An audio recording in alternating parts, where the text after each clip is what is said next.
And with the world focused on the showdown with North Korea, another threat is also growing. Iran now claims to have successfully tested a new ballistic missile that's capable of reaching much of the Middle East, including Israel. And it comes as Iran's president is promising to boost the country's weapons capabilities. Meanwhile, the Trump administration threatens to ditch the nuclear deal altogether in the wake of Iran's continuing provocations. And just days after President Trump accused Iran at the UN General Assembly of building dangerous missiles, our next guest helped launch the bipartisan Missile Defense Caucus in the House. I'd like to bring in Rebeccah Heinrichs, who's a senior fellow at the Hudson Institute. Good afternoon, Rebeccah. Thanks for joining me. Good afternoon.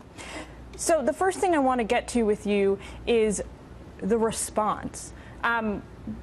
The last round of missile tests from Iran came in February, and it took the White House, the Trump administration, until roughly July to respond with a new set of sanctions.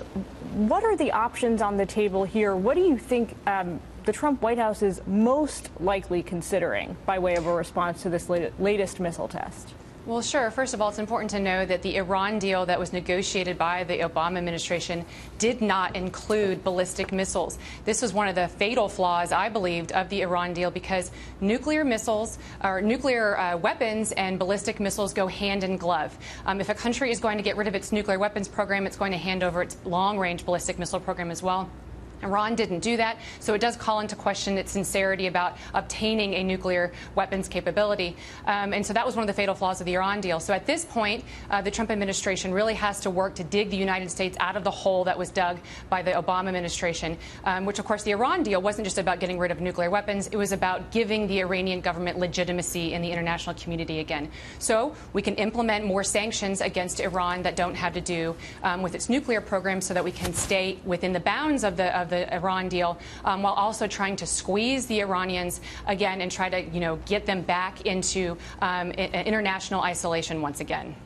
So it sounds like you're saying this latest missile test was not, in fact, a violation of the letter of the law when it comes to the nuclear deal that was inked. Is that right? Well, it is in violation of UN Security Council resolutions that was passed in tandem with the Iran deal. But even those sanctions even that UN Security Council resolution that was passed only called on the Iranians to cease their missile development, missile programs. It didn't actually prevent them from doing so.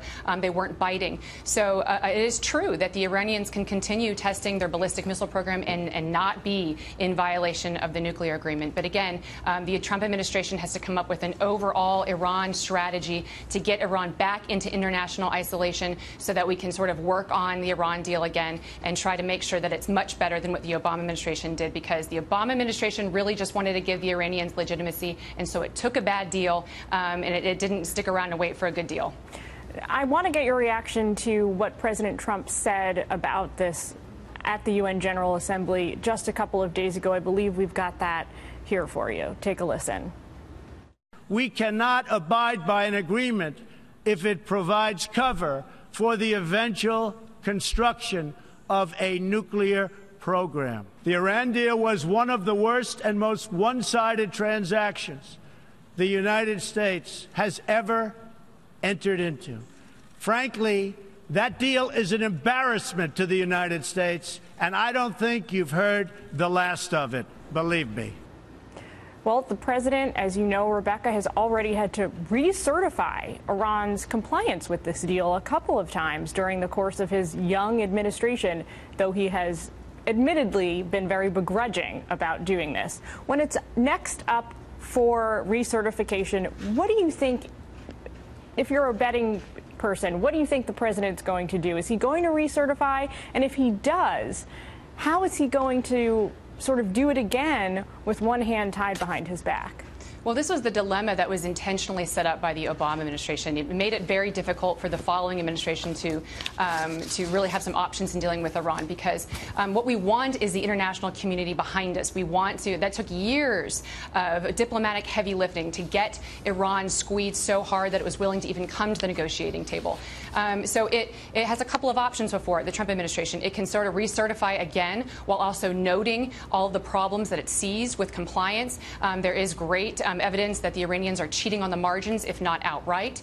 And we can do that, like sort of putting them, on the record and shining sunlight on what the Iranians are doing, and then trying to rally again international support, try to make sure that other companies across the world know that it's not safe or it's not a good investment to invest in Iran, and then try to put the squeeze on the Iranians again. Remember, Barack Obama, when he was president, he even said, even if the Iran deal works perfectly, all we did was move the breakout capability for when the Iranians could actually have a nuclear capability from 3 months to a year.